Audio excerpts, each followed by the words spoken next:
On behalf of the National Governors Association and as the chair of the Education, Early Child and Workforce Committee, I'm really honored to be with all of you today. Our economy is now truly global. The competitiveness of our education system absolutely must reflect this.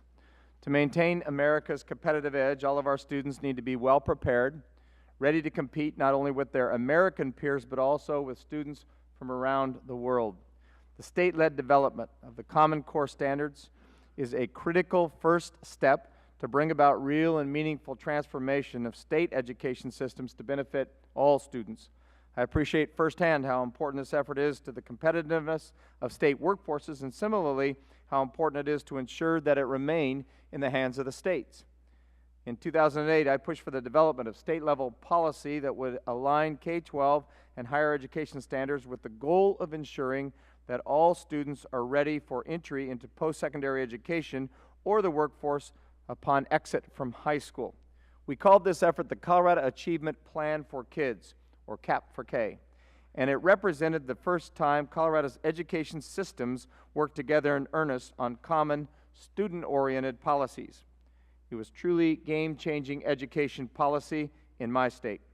For the first time, we shifted our collective attention from annual assessments and simple punitive accountability policies to a focus on relevancy, student growth, and an expectation that all students, regardless of their station in life, should be prepared for college and career by the time they exit from high school. But from my firsthand experience, I caution that this work takes time to implement well. After nearly 2 years of concentrated effort and deliberate outreach, we are just now at the point of state-level adoption. Next, we will turn to developing a new system of assessments, and then to supporting local school district adoption and classroom implementation. We've been moving at near light speed to develop, adopt, and implement these new standards and assessments, but the tools will not be ready for use until 2012.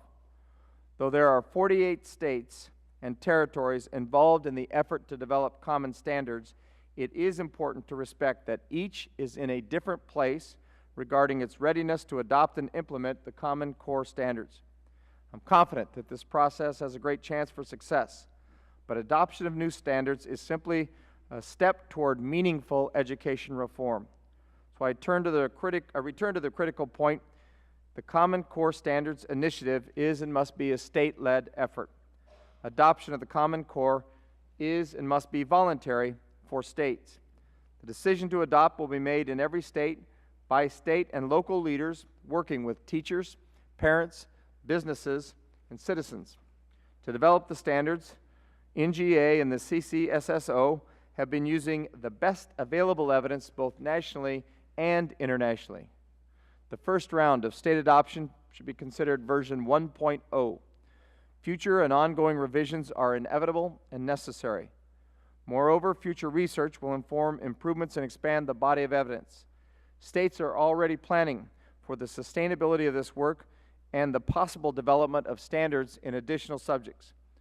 Congress can support participating states by setting high expectations for results and allowing governors to lead. Give us the clear authority to experiment, innovate, and define how to get the work done. Governors need your leadership and assistance. The federal government has a critical supporting role to unleash the power of state-led action. The Common Core Standard Initiative is just the tip of the iceberg on the power of state-led action. Within the next few months, we expect to begin working on the reauthorization of the Elementary and Secondary Education Act. Ideally, this effort would replicate the state-federal partnership that I just described. Work must remain on assessments, accountability, human capital, research and development, and so much more. Governors are committed and eager to work with the committee on this reauthorization. So again, Chairman Miller and members of the committee, on behalf of the governors across the nation, I really appreciate the opportunity to address you today. I'd be happy to answer any questions that you may have.